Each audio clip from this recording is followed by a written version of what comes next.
G'day guys, it's Grouse here from The Grouse Garage.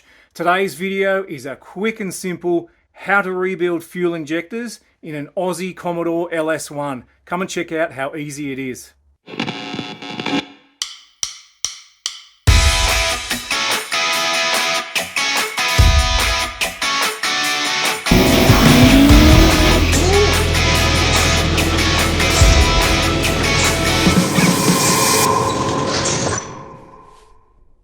Thanks for tuning in, guys. Starting this video off today by showing you the fuel injector service kit that I bought off eBay. This kit contains enough components to service 8 Aussie LS1 Commodore fuel injectors. And you can see here you've got 2 coloured O-rings, you've got a pintle cap, and you've got an injector filter.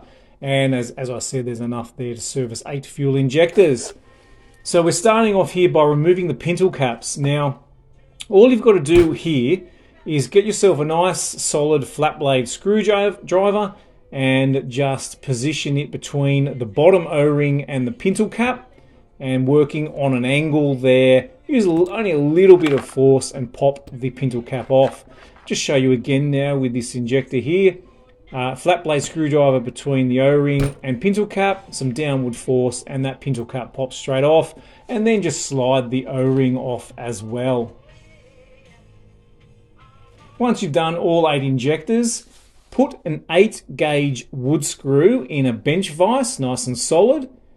Gently rotate the top of your fuel injector onto that screw. Use a little bit of force to pull upward, and that filter will pop straight out. Now I'll show you again, just so that you're clear. It's an 8 gauge wood screw held firmly in a bench vise. And when you rotate your fuel injector onto that, you don't use any force. Just let the screw pull the injector down onto the screw. And only a few turns, don't go any more than that. And it's only a little bit of force needed to pull upward, and you'll pop that filter straight out. Now these filters here, I have no idea how long they were in these injectors. They were quite dirty though when I compared them to brand new filters.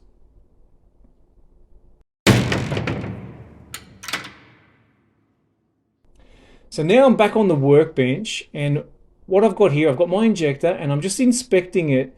Now when you look closely at the electrical connectors, there's a positive and there's a negative. Now you can see a moment ago I showed you the positive side, and that was marked with the plus symbol. The negative side has no marking. So just make sure that you're clearly identifying your positive and negative, and do not connect your injector pulsator to the wrong terminals. Make sure you're red to positive, which is indicated on the injector, and black to negative, which is not indicated on the injector. And this little pulsator injector cleaner is an awesome tool. Again, off eBay, 25 bucks I think I paid for this. Coincidentally, the kit for the injector servicing was around about 25 bucks as well.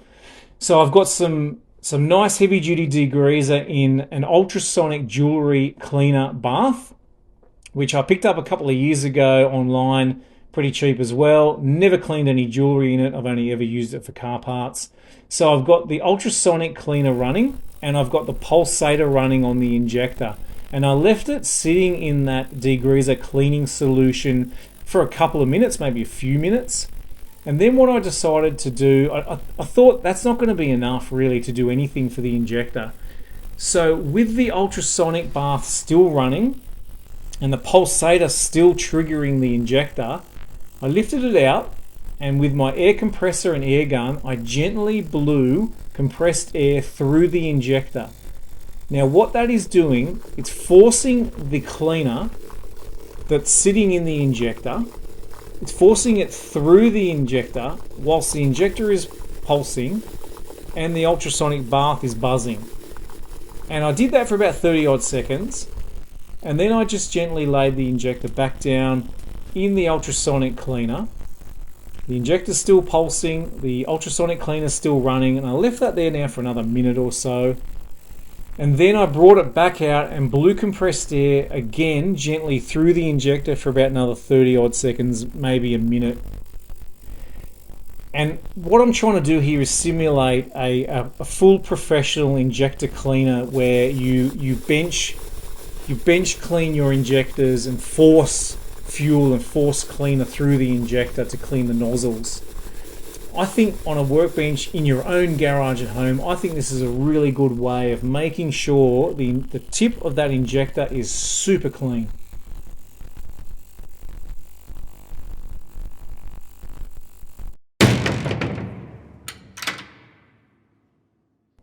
So here's all 8 injectors now back on my workbench, and I've cleaned them all exactly the same way. There's the tips of those injectors. Look how clean they are.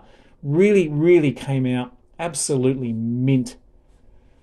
And here's the top of the injector with the filter removed, again cleaned and looking super mint. Now what I need to do is fit new filters into these injectors. So I've got a socket sitting on something firm, which is my bench vise there. I just place the injector into that socket, and then into the top of the injector I place the new filter. And I've got some soft material here, which is an aluminium dolly, because I don't want to use the hard face of my hammer to knock these in. Use something soft like aluminium, and with a hammer, about 4 or 5 gentle taps, and that filter is pressed into the injector. So once again, use a soft material like aluminium, and then your hard face hammer on the aluminium. 4 or 5 taps, and that filter is nicely located into the injector. Here's all 8 of my Aussie LS1 Commodore injectors now laid out on my workbench with the filters gently tapped into the top. Brand new filters. No issues whatsoever with pressing these in with the way I just showed you. No burring of the filters, no distortion. They came out perfect. So now we do the reassemble of our O-ring seals and our pintle caps. There's the pintle cap, there's the brown bottom O-ring, and there's the black top O-ring. That is how they go on. That is why there is a difference in the color of the O-rings. Again, the brown O-ring goes on the bottom manifold side. The black O-ring goes on the top fuel rail side. And there they are laid out there in order. In the green container on the side there, I've just got some clean, new, fresh motor oil, and I'm literally just lightly lubricating the top of the injector, and then the black O-ring simply just pops straight on. Once it's on, just give it a little rotation there, make sure it's not binding up in any way. Again, on the bottom of the injector, you've got 2 parts to fit here. Dab your finger in the clean motor oil, just wipe it around the tip of the injector there. You don't need too much. Take your brown O-ring and gently slide it on the end of the injector. And then you take your pintle cap and you pop that on. Now, when you push the pintle cap on, just slightly on an angle when you push, so it would appear that one side is popping on before the other. And literally, you see how easy that is. That's all it took to push that pintle cap on.